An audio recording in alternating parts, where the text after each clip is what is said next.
pick up who people are as we go along. I'll ask them to identify themselves when they speak. Okay, thank you. And a very warm welcome to our new administration team from West Yorks, Jonas Gadra and Helen Scargill, the account manager. Welcome to you both, and perhaps you'll make a bit of introduction when it comes to your turn to speak on the agenda.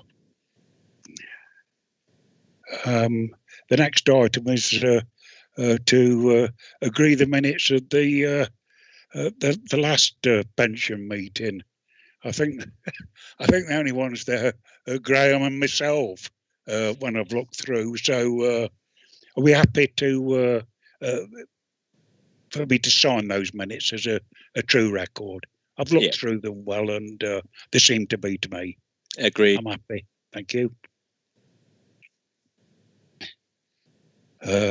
Any conflicts of interest? Anything on the agenda that it might conflict with your interests? No. We'll start off then. It's usually Alison, the scheme manager, to give us a manager's update at this stage. Is that you, Colin, doing that?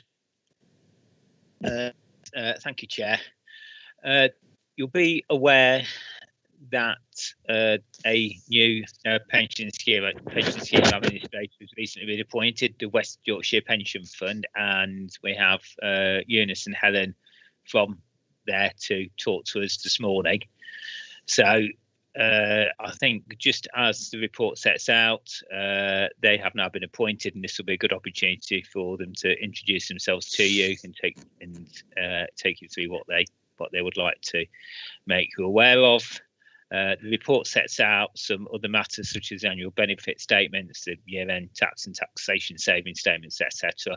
So I think from my perspective, probably not much more to add, and I'm happy to hand over to Eunice and Helen to introduce themselves, if that's okay, Chair. Yeah, thanks, Colin. Just before we invite them in to speak, I'd like to just give my grateful thanks to Ian Howe, and I'd like this recorded in the minutes of their involvement with the pension fund over a long period of time. I have written to Ian as well, thanking him for his input and his staff. So thank you for that, if that could be recorded, Anna. Okay, it's over to Eunice and Helen then, please. Yeah, thank you, Chair. I'll kick off if that's okay. Hopefully everybody can hear me okay. Yeah. Yeah. Yes. Yep, my name's Eunice Gadra. I'm the Head of Governance and Business Development at West Yorkshire Pension Fund, responsible for the contractual side of looking after our external clients, and particularly the number of fire authorities that we have as well, and effectively making sure that the contracts are fulfilled and your needs are met. I'll let Helen introduce herself in a bit. So I'm the kind of key contact for issues. Any kind of working arrangements would go to Helen. So I'll let Helen introduce herself first before I carry on. Yeah, I'm Helen Scargill, Client Relationship Manager. So, and I deal exclusively with our fire clients. So my role is really the first point of contact for the fire authorities to do anything to do with any pensions queries, any pensions, and how we work and what we want from them, or if they want more explanations about something that's out there in the general pensions arena for fire, I would be the main port of call. As Eunice says, he deals with the kind of the contracts and the contract management, but anything kind of under that, I would be the first person for them to contact. Okay, so shall I go through my report? Yes, please. Yep. Okay. So this is the obviously first report to the Pensions Board. there will be more items on the report as we go further down the time span as we're doing more and more work. But we're very pleased to be able to present this report and really just kind of background information in terms of the transition. I would like to say was pretty good, pretty painless compared to some of our other clients in terms of the project team we set up with Leicestershire and the key people involved with that. So yeah, well done to everybody involved from your end to make this a smooth transition. So we took over from 1st of November, transferred all the data, all the payroll data, as well as the admin data as well, and effectively we've paid pensioners from December onwards. So again, that's gone really well. We've not had any complaints, any issues from scheme members. So everything went well and according to plan and within budgets as well. In terms of the annual benefit statement, Leicester County Council confirmed to us that they'd issued the pension saving statements by the October deadline. They had 27 cases and they were all done. So that was quite pleasing in that they were dealt with that reference to any issues to us. Leicestershire also completed the valuation extracts. That was done by 31st of December deadline. So they had the initial request from GAD. They had all the information at the time and they'd already started on work on that. So obviously it made sense for them to do the submissions. I'm going to pass over to Helen in terms of regulatory changes. I know there haven't been much, but maybe she can just talk about some of the work she does on the other boards that she's on. Well, yeah, obviously in terms of kind of regulation changes, there hasn't been any. But although 0.9 for sergeants, at the point of producing this document, there hadn't been any updates. But you're probably all aware now that the HMT consultation response was issued on Thursday. So we now kind of have some more concrete information that we can start to use to go forward to establish what we need to do to implement Remedy in full. I mean, the two key points from the response is that they've gone for the deferred choice underpin. So what that means is that from the 1st of April 2022, everybody who had transitioned into the 2015 scheme at that point and is still an active member will be put back into what is referred to as their legacy scheme. So that's the final salary scheme that they came from. So either the 92, the 2006 or the modified. And then the other key point is that they have confirmed that from the 1st of April 2022, all active members, regardless of age, length of service or anything else, will be moved into the 2015, the care scheme, from the 1st of April 2022 going forward. So that addresses any age discrimination issues going forward, and the remedy itself, putting people back into the legacy scheme and then giving them a choice of what they want, what benefits they want for that period when they retire. That's addressing the age discrimination issue for past service. So that's the main thing on the agenda at the moment. So we will be moving forward with that, working with the Scheme Advisory Board and the Local Government Association, and looking at providing communication that should be offered to members, and also looking at the data requirements that we, as an administrator, are going to need to implement that. So I think in the next few weeks, there's likely to be a data template and a data document that I think runs to several pages, kind of giving background and an explanation on why this information is needed.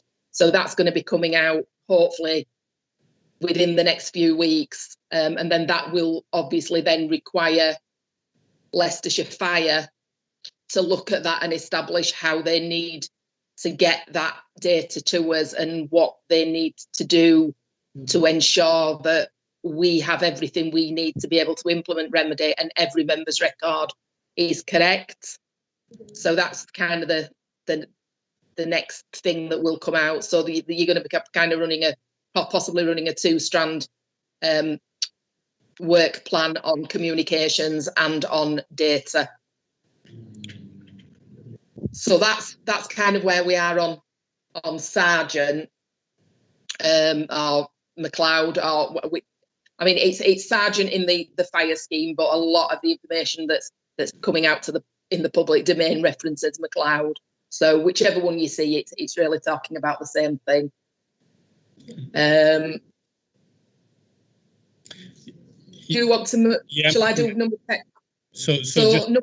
Sorry, Helen. Can I just say, for Helen Sins, she sits on the scheme advisory board as well and on the communications working group. So we'll look at that. Helen has kind of is involved in the early stages of any planning and any information and decision making. So hopefully that'll be it's certainly an advantage to our fire clients that we have somebody on what I call the inside, or somebody we can blame if they make decisions we don't like. Then we blame Helen. Yeah, I'm taking no responsibilities for any of that. Right. Item 10. There's something called annual event reporting that has to be done for HMRC.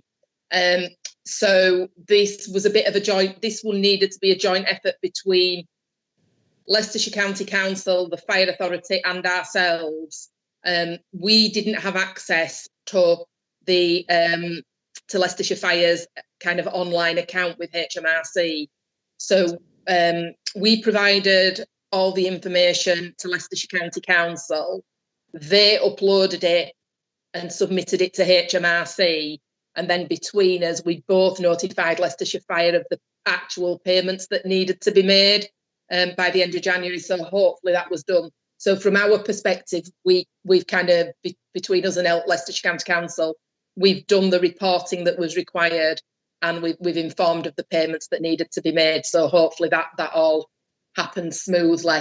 They are now looking to get the account set up properly with HMRC and get us added on as the practitioner or administrator, so that we can then just do these submissions automatically going forward. So we're hoping to get that resolved by the next time the quarterly accounting for taxes needs to be done, which I think's probably around April. So hopefully we can get that sorted.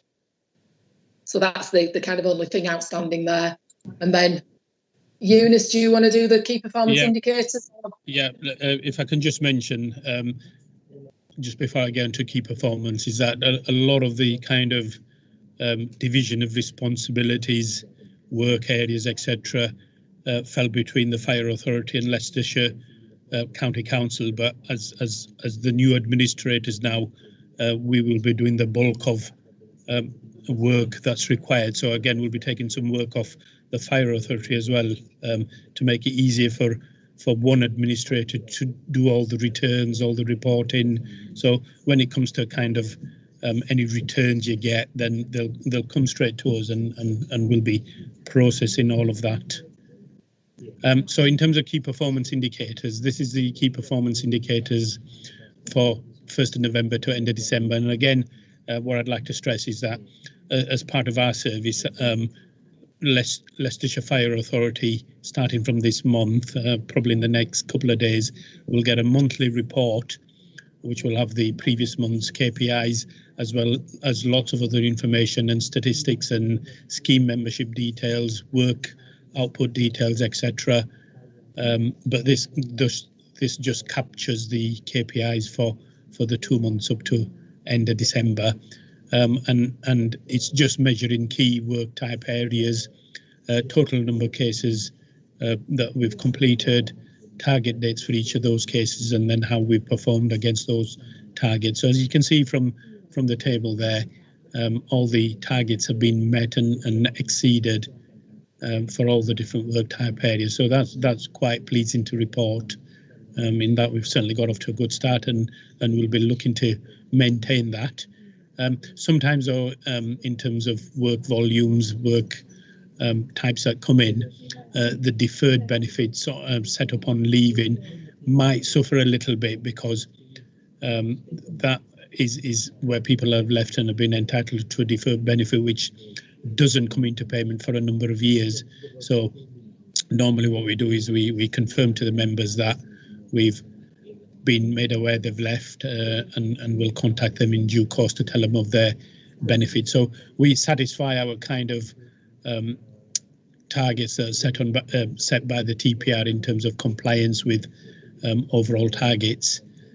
But if for some reason we're not able to get out the actual calculation of benefits, then it's not a big issue, because we've still met our compliance limits, and we'll get to those as soon as we can. It's just that sometimes there's more urgent work that needs dealing with, like retirements, payment of pensions, payment of refunds, etc. But we've not got the issue this time around. But it's just a kind of be aware that that particular KPI might be a little lower in future months, possibly.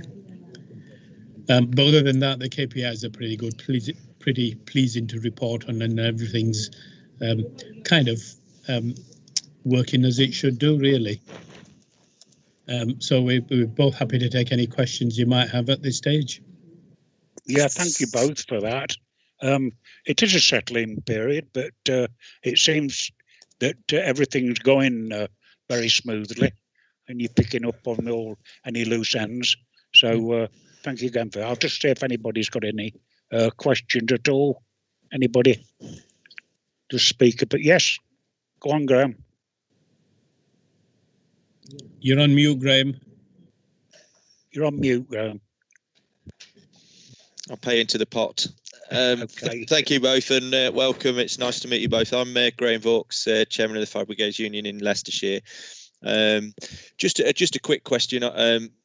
With you sort of taking over the role of administering our scheme, have you got a set team of people that would deal with Leicestershire Authority? I know that you deal with quite a lot of fire authorities. So is there a set group of people that we would be in communication with, or? Yeah, we have our setup is that we have kind of 3 main teams that deal with Leicester Fire, but not exclusively Leicester Fire. So first we have our contact centre. Our contact centre is the main port of call for general queries. So that number is advertised everywhere in terms of our bulk communication, any on our website as well. So it's 434 and they'll get through to a pool of people that will answer any general queries. If it's specific, if it's member related in terms of their own particular case, then we have a fire admin team. Again, they deal with firework across all our clients, and they have knowledge of the fire scheme, the fire regulations, all the processes, etc. We have a pensioner payroll team, and within the pensioner payroll team, we have fire experts on the payroll side of stuff as well. So the pensioner payroll team is quite a big team, probably knocking on to near enough 20 people now. I think we've got 3 more additional staff joining them in the next few weeks, because again, one of the points to make really is that, as you say, we have a number of fire clients, and probably that continues to grow. So one of the key measures for us is to ensure that we are adequately staffed. We don't want clients to suffer, particularly existing clients, when we're taking on new clients.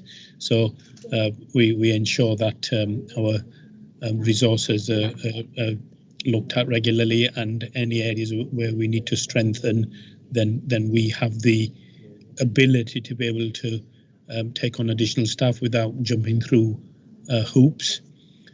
So we currently in the recruitment process. So three additional people on our pensioner payroll team, and then we're looking at 3 additional people scattered throughout the section as well, and potentially as the McLeod work gathers momentum, then we'll be looking to recruit later in the year as well.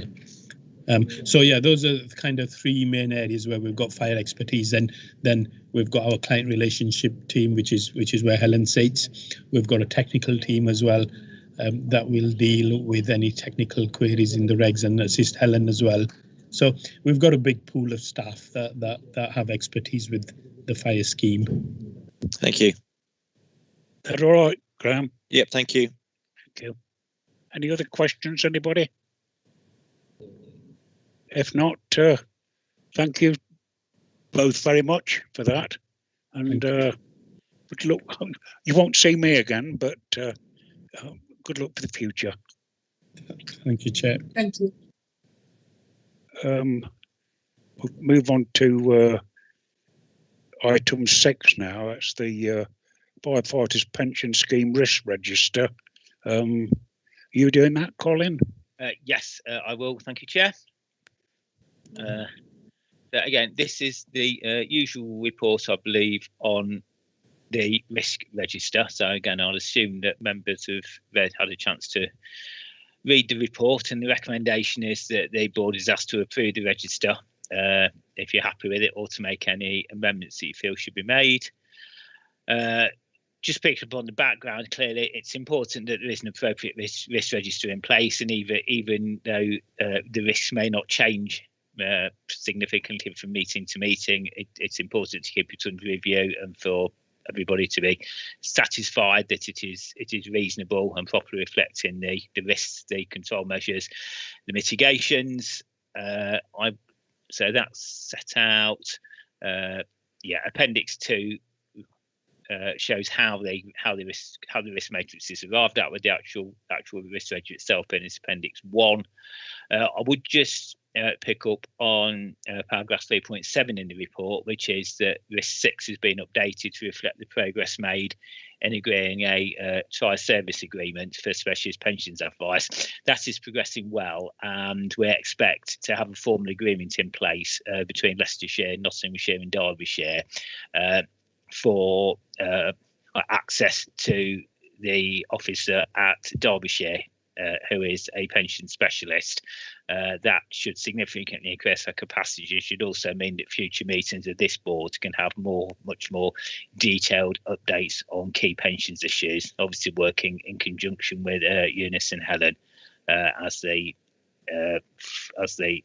fund administrators for us. So that is good news. So, and we expect that to be finalised fairly shortly. That's, I think, all that I wish to say at this point. And again, happy to take any questions or suggestions for amendments to the register. Thanks, Colin. Graham. Just an observation, really, and maybe a suggested addition in the register. The risk number 3, which talks about sorry, I'm going to make sure I'm reading policies to be reviewed and updated, and it was discussed previously. Part of the HR action plan was to review the policies. I'm just wondering if in the future we can perhaps include implementation date for that, so it's not ongoing. There's quite a lot of changes, as we know, likely to happen in the schemes, and probably quite a lot of training and policy change required from within our own HR. So it was just possibly to have just to perhaps touch base with HR and find out what the implementation date would be for that. And then also that goes on to number 15, which talks about the impact of the McLeod judgment. I'm wondering if we can perhaps amend the date in that one to reflect recent guidance that's been given, or the outcome of the consultation that Helen's discussed. Yep, I'm sure we can do that. Yes, thank you. Yep, we'll have a look at that and update accordingly for the next meeting. Thank you. Okay, thanks, Graham. Anybody else? If not, we're asked to approve the register. Happy to do that. Thank you.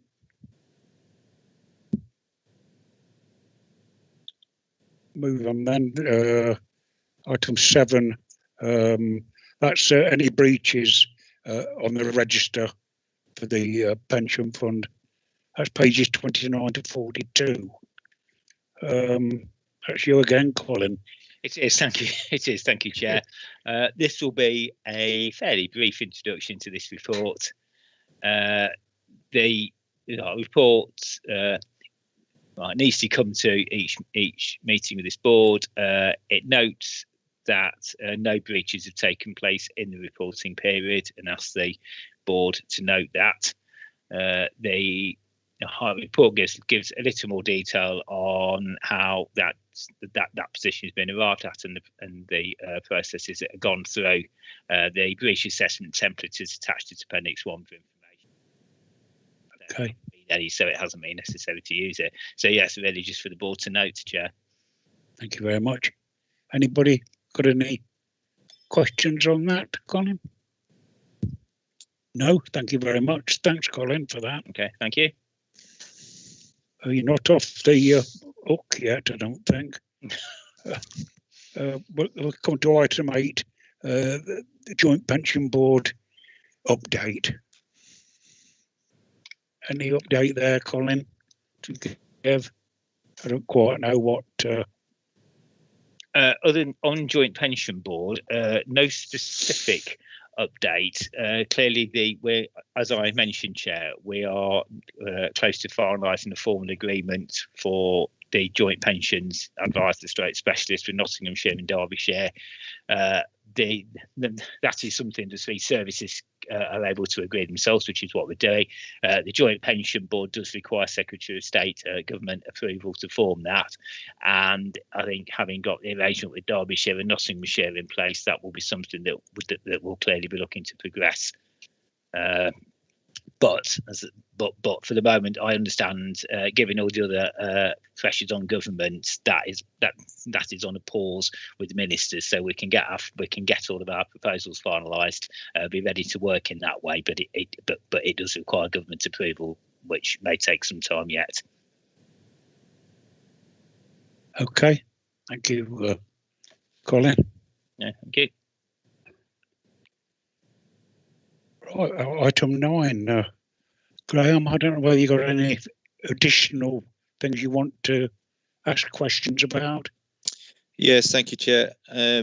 First of all, a subject that a lot of us might be expecting is how we might be dealing with the immediate detriment cases. At the previous Pension Board meeting, I asked the question of whether Leicestershire would be implementing the guidance that the government provided on a potential way of dealing with the immediate detriment cases following the McLeod judgment. I know that some fire authorities have adopted that guidance, but I also, must comment, I'm aware of the risks that are involved and some faults within it. So my question is really, can we present a paper to the fire authority that discusses the risks, both financially and legally, of implementing the immediate detriment guidance, so that members can make informed decisions on their retirement if with more sort of adequate or better information? Okay, I don't know whether you can answer that one, Colin, or we can get back to Graham on that question. Yes, we'll certainly come back to members, Chair, but we are okay to do this. Obviously, we'll need to agree the process of the details with the new administrator, and I think we would be looking to do the same thing across the three authorities, Leicestershire, Derbyshire and Nottinghamshire. But yes, we can certainly do that. That's okay, Graham. Yeah, thank you. It's something that we discussed at the last. It's all been noted. Thank you. And also, maybe as much a question for Helen or Eunice about how members will be treated in that interim period, because the outcome of the consultation came with guidance that in the interim period, members will be treated as if they were on their legacy scheme. And that kind of comes hand in hand with that immediate detriment issue. Is that what the plan is for the future? And, you know, in terms of people asking for pension estimates, is that how that process is done? Eunice, Helen, can either of you answer that? Do you want me to answer? Yes, please. Yeah, I'm going to say I've lost Eunice. At the moment, we are not doing any calculations under immediate detriment guidance. All calculations are being done using the provisions of the regulations as they currently stand for the relevant members. We're waiting for some more information out of LGA, who are in turn waiting for more clarity from Home Office and HM Treasury, particularly around the member pension contributions and the annual allowance and tax, and how that calculation should be done. We're pressing for that. At the moment, we don't feel that there is sufficient information and sufficient regulations out there that would allow us to do it, even on instruction from an FRA. But as it stands at the moment, no FRA that we administer is looking to implement immediate detriment guidance. They are still feel the same as us, that we need a little bit more information and a little bit more clarity before we to kind of mitigate the risks that are available, are there at the moment. So we're hoping that something is going to come from HM Treasury to clarify some of the issues in terms of the calculation process. And also HM Treasury have said that they would be producing a kind of form of mandate for the member to sign that says that they are accepting the calculation on the basis of the information that is known. And if that turns out to be incorrect following the actual regulations and it needs to be recalculated and it turns out that they've overpaid, they accept that risk and will be making the repayment.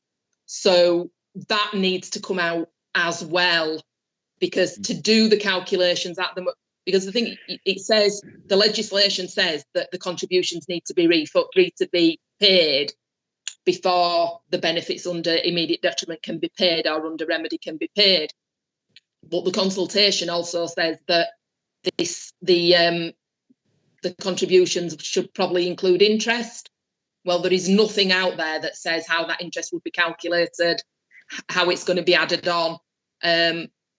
So it's still quite difficult. I mean, I completely understand the kind of firefighters' position about it's out there and the one, but the risk at the moment to do those calculations from our perspective is still too great. And we're just hoping that in the next kind of month or two, we will get clarity, and at which point we then will be looking to offer the kind of immediate detriment choice to members as they're coming up to retirement. But the times we're dependent on Home Office and HMT, and we've been dependent on them for several months. So we haven't really got a true timescale. We're hoping it's going to be fairly soon, but we just don't know. Thank you. Okay, Graham, it sounds as though it might be ready for the next meeting, 16th of June. Okay. Could we possibly put it as an agenda item for the next meeting to discuss further, and whether we could have perhaps prepare a paper for this specific subject on immediate detriment? Would that be possible? I know it was mentioned in the last minutes, but it's not been a standalone subject at this one. I think it might be worth looking at the risks that Helen's just discussed and the detail a little bit more. I'm sure Anna's making notes, and I am. I will add it on. Yes, it'll be on the next agenda. Anna. Yeah. Thanks, Graham. Sorry, Chair. Sorry, Chair. Just one last point. It was mentioned in the risk register, but just going to touch on training and the expertise that we have within Leicestershire, within HR, our ability to administer the aspects of it. Obviously, we've gone to new administrators, but I think that there's training required. There's been some confusion recently over the correct ill health pension forms that should be being used. Even as recently as last week, and maybe Helen might be able to sort of clarify some of it. One of our members applied for retirement, and a list of 10 options were returned as to what the retirement reason was, or what type of retirement it was. As representatives and HR are both confused as to which one the individual fell within. So there's certainly a risk where we've not got within our administrators within Leicestershire have not got the expertise or the training to keep up with the changes that are taking place, and it's quite a risk that we might make mistakes. So just to put it on record that's required, and that hopefully will be captured with the risk register and how we perhaps put a date on that particular point. Okay. Thank you. Okay, Chair, I can pick that up internally within the fire service, Chair, as well, to try and make for the assistant chief officer to try and make sure that at least the correct forms, etc., are being used, and the staff on the front line of this are aware of what they need to be doing. Okay, Colin. Thank you. Thank you. All right, Graham. Thank you. Yes. Thank you very much. I've got no any items of any other business. And the date of the next meeting, as I've already mentioned, will be on the 16th of June. Having seen that, I shan't be here the next time. I'm not standing for re-election again on the county council. So good luck to you all for the pension board, and I wish you all keep safe.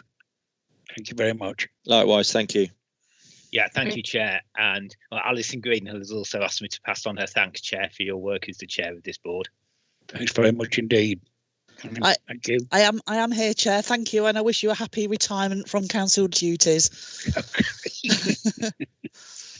I thought I'm 80 in a couple of months, so it's time to give way, isn't it? If there's anybody there to. I think that's certainly long service. I think you've earned a rest. Thanks, Alison, and congratulations on your promotion. Thank you, Chair. Okay. Yeah, lovely. Thank you all. Thank you. Thank you. Thank you all. Bye. Bye. Bye. Bye.